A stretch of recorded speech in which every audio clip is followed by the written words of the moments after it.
Amis du jour, bonjour, c'est Jean-François du Web et la Tortue. Bienvenue dans ce nouvel épisode des Actus de la semaine, le condensé de l'actu social média. C'est parti. Et on commence par Twitter. Alors je vous préviens, on va pas parler d'Elon Musk puisque aucun rebondissement supplémentaire n'a eu lieu. Pour rappel simplement, Elon Musk a finalement décidé de racheter le réseau social pour 44 milliards de dollars, son offre initiale. En dehors de cela, pas de changement depuis la semaine dernière. En revanche, côté amélioration, ajout de fonctionnalités, il y a pas mal de choses qui se sont passées. On commence par une monétisation potentielle des hashtags. Et oui, jusqu'à présent, vous le savez, Twitter est le réseau social qui avait remis les hashtags sur le devant de la scène. Pour rappel, le hashtag existait déjà avant l'arrivée des réseaux sociaux sur notamment IRC, etc. Mais ce n'était pas automatisé. Twitter a remis ça à la mode en les automatisant et surtout en les rendant cliquables. Eh bien, Jenna Manchung Wong, alors désolé pour la prononciation du nom, a annoncé cette semaine sur son profil Twitter qu'ils étaient en train de travailler sur une expérimentation du hashtag non cliquable. L'objectif final théorique serait donc de faire en sorte que pour que vous puissiez créer des hashtags cliquables, eh bien vous deviez payer. C'est donc une manière supplémentaire de monétiser le réseau social que Twitter est en train de créer. Encore une fois, ceci n'est qu'une expérimentation, rien n'assure que cela verra le jour. Twitter a lancé également un nouveau tableau de bord pour les professionnels, un tableau de bord qui vous permettrait d'avoir davantage d'informations, mais également des ajouts de fonctionnalités que n'auraient pas les profils Twitter classiques. Dans ces ajouts de fonctionnalités, on aurait notamment la possibilité de créer davantage de liens, d'avoir des options de sponsorisation via le parrainage, de la monétisation via le programme Super Follow dont je vous avais déjà parlé il y a quelques mois. Vous auriez aussi accès à d'autres ressources supplémentaires et des outils avancés qui permettraient notamment de créer des campagnes publicitaires sur Twitter plus développées. Pour accéder à ce nouveau tableau de bord, il faut bien sûr avoir un compte Twitter professionnel,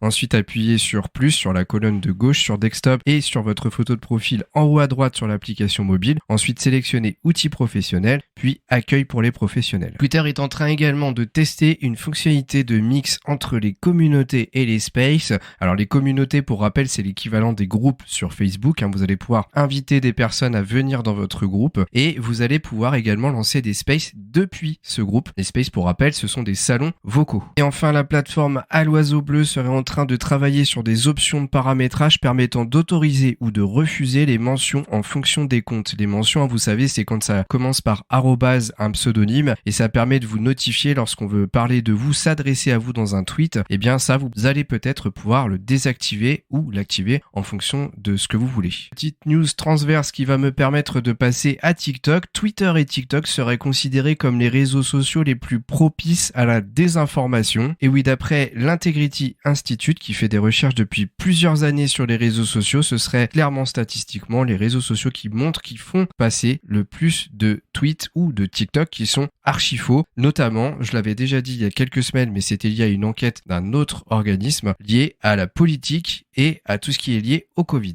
Comme je vous le disais, on passe à TikTok avec des ajouts de fonctionnalités, notamment sur l'application de montage. On va parler des clips. Il est possible dorénavant de découper et de diviser vos clips vidéo, comme sur les applis de montage d'ordinateur. Oui, jusqu'à présent, quand vous enregistriez plusieurs séquences de vos vidéos, vous ne pouviez pas les redécouper sur l'application. Vous étiez donc obligé de prendre vos séquences à l'avance et d'être certain qu'elles étaient déjà bien prédécoupées. Bien sûr, vous pouviez rogner le début et la fin, mais pas rescinder le clip. Bien, c'est dorénavant possible. En ce qui concerne le son, vous allez pouvoir couper des bandes sonores et définir leur durée plus facilement. Sur la partie texte, vous allez pouvoir ajouter plus facilement du texte sur vos montages. Alors pour ma part, j'ai déjà pu l'expérimenter sur l'appli, c'est beaucoup plus facile. On va pouvoir également le positionner plus facilement en bloc texte, ainsi que paramétrer sa durée d'apparition directement sur le timer. Et enfin, un mode Picture in Picture qui va permettre aux créateurs de superposer des photos et des vidéos sur d'autres clips afin de reproduire un effet image dans l'image. Et attendez, ce n'est pas terminé puisque TikTok fait tout à contre-courant. Ils ont créé une sorte de mode carrousel qui va être dans les vidéos directement. Vous l'avez peut-être déjà vu passer, mais ce sont tout simplement des vidéos qui vont diffuser des images comme un diaporama. Et bizarrement, quand on regarde un petit peu le découpage, vous verrez la jauge de lecture qui se trouve en haut. Eh bien, on reconnaît directement le système d'affichage des stories d'Instagram. TikTok qui se moque donc littéralement de tous ses concurrents qui eux cherchent à copier son système, alors que pendant ce temps-là, eux, eh bien, ils vont chercher les applications qui fonctionnent chez eux. Et enfin, une news diffusée par un influenceur TikTok qui a montré que vous pouvez dorénavant modifier, éditer les sous-titres automatiques qui sont créés lorsque vous publiez un TikTok. Vous allez pouvoir les réécrire et également changer leur esthétique. Petite news sur BeReal, je vous en avais parlé la semaine dernière ou il y a 2 semaines environ, puisque je vous annonçais que TikTok avait littéralement copié la fonctionnalité du réseau social BeReal avec TikTok Now. Eh bien, sachez que d'après des statistiques diffusées par Sensor Tower, l'application avait connu une progression fulgurante de téléchargement, elle est vraiment monstrueuse. En revanche, 9% seulement des utilisateurs seraient actifs sur la plateforme de manière régulière. Même si l'application est à surveiller de très près, je le répète, il y a peut-être un effet de mode qui est en train de s'estomper et qui va finir par s'arrêter. Espérons que ce soit pas le cas parce que c'est un réseau social qui a créé un nouveau mouvement. Ce serait donc dommage que le réseau social s'épuise aussi rapidement. 2 petites news Instagram qui étaient déjà annoncées la semaine dernière mais dont les tests ont démarré. Le riposte a été déployé en Argentine. Et si vous allez sur le compte de Sarah Page Hair qui a 123 000 followers, vous pourrez constater qu'elle a plusieurs liens dans sa bio. Et oui, puisqu'elle a accès en avant-première à cette fonctionnalité, la possibilité était déjà annoncée depuis quelques temps et là elle est développée, déployée pour les influenceurs. Certains profils peuvent donc déjà le faire. Allez, on passe à YouTube avec une news assez importante, la possibilité qui va se déployer petit à petit dans les jours qui viennent de réserver des noms d'utilisateurs pour vos chaînes. Alors sachez que les réseaux sociaux majoritaires le faisaient déjà depuis un moment, YouTube était une exception. Alors les noms d'utilisateurs, qu'est-ce que c'est? Pour rappel, c'est les pseudos qui commencent par arrobas quand on veut vous mentionner par exemple sur Twitter ou sur Facebook. Et bien sur YouTube, vous pourriez le faire pour n'importe quel compte puisque jusqu'à présent, on pouvait le faire mais que en fonction de certains critères d'éligibilité. Alors pour savoir si votre chaîne peut déjà le faire et que la mise à jour a été déployée, je vous mettrai un lien dans la description de ce podcast qui permet de le contrôler. Lorsque vous arriverez sur la page, si la proposition de choisir votre pseudo n'est pas active, eh bien il faudra y retourner régulièrement en attendant que tout soit déployé. Allez, on passe à WhatsApp. WhatsApp qui venait de doubler la limite maximum de ses groupes en la passant à 524, eh bien elle est passée très récemment à 1024 participants. Vous allez donc pouvoir encore élargir le nombre de personnes sur vos groupes.